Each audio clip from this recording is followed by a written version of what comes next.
Et vous retrouvez notre réseau de correspondants à travers le monde tous les matins sur Europe 1 à 7h-10, la revue de presse internationale. Nous partons pour Moscou où se trouve Louis Portal. Bonjour Louis. Bonjour Mathieu. Qu'est-ce qui fait la une chez vous Louis ? Eh bien, les unes des grands journaux ne sont pas uniformes. Le principal journal d'opposition, Novaya Gazeta, revient ce matin sur les élections du week-end dernier et titre sur la fin de l'autoritarisme politique après le revers subi par le parti de Poutine à l'élection du Parlement de Moscou. Novaya Gazeta affirme qu'en vertu d'élections tronquées, le vainqueur n'est pas Russie Unie, le parti du président, mais bien les représentants de l'opposition qui n'ont pas pu se présenter. Les Izvestia, l'un des plus grands titres russes, reviennent sur les problèmes de Boris Johnson et du Brexit, estimant que les tensions intérieures en Grande-Bretagne ont atteint leur paroxysme. Enfin, l'influente Nezavissimaya Gazeta se demande quel est le plan du président ukrainien Volodymyr Zelensky pour mettre fin au conflit dans le Donbass, expliquant que sans retrait des armes de la ligne de front, il est peu probable de faire avancer ce dossier. Merci beaucoup Louis Portal à Moscou. Toujours plus à l'est, nous partons pour la Corée du Sud de Séoul où se trouve Gabin Tellen. Bonjour Gabin. Bonjour Mathieu. De quoi est-ce qu'on parle en Corée du Sud ? Il est à la une de tous les journaux sud-coréens ce matin. Cho Kuk, c'est le nom du nouveau ministre de la Justice qui a pris ses fonctions hier, nommé par le président Moon Jae-in. Ce juriste de profession présente bien et son parcours est impeccable. Il a été professeur de droit à SNU, la plus prestigieuse université sud-coréenne.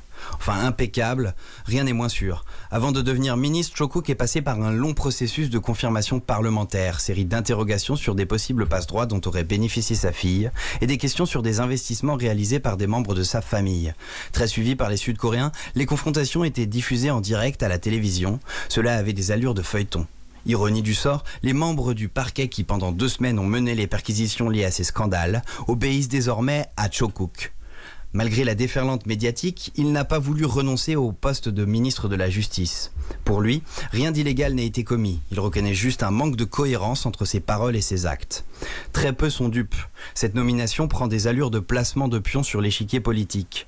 Le mandat unique de Moon se terminera en 2022. Cho Kuk est placé à la 4e position des favoris pour succéder au président. S'il accède à ce pouvoir, il pourra à son tour fermer les yeux sur d'éventuelles allégations qui viseraient l'actuel président. Moon Jae-in échappera-t-il à la tradition sud-coréenne des règlements de compte ? Après la fin de leur mandat, tous les anciens présidents sud-coréens encore en vie ont été condamnés. Merci beaucoup Gabin Tellen à Séoul pour Europe 1. Et on part à New York à présent aux États-Unis. Retrouvez notre correspondant Xavier Yvon. Bonjour Xavier. Hello Mathieu, bonjour à tous. Alors chez vous, c'est la cigarette électronique qui fait parler et qui inquiète le fabricant Juul, notamment Juul, qui est pointé du doigt. Ah oui, c'était l'info de la soirée ici et donc ça va se retrouver à la une des journaux qui paraîtront dans quelques heures. Le gouvernement américain a envoyé un avertissement formel à Juul, le leader du secteur. Selon l'administration, Juul n'aurait pas dû présenter ses produits comme, je cite, étant meilleurs pour la santé que la cigarette traditionnelle. Juul, c'est 70% du marché de l'e-cigarette aux États-Unis, rappelle le New York Times. Et c'est la marque préférée des jeunes. Il y a ici une explosion du nombre de vapoteurs chez les adolescents américains.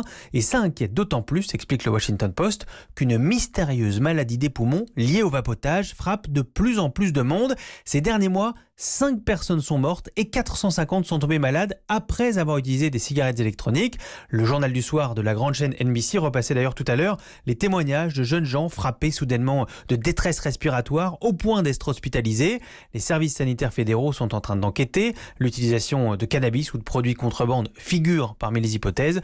En attendant, le Centre de contrôle des maladies recommande à tous les Américains de s'abstenir de vapoter. Merci Xavier Yvon. Nous étions en Russie, en Corée du Sud, aux États-Unis. C'est votre fenêtre sur le monde tous les matins à 6h50 sur Europe 1.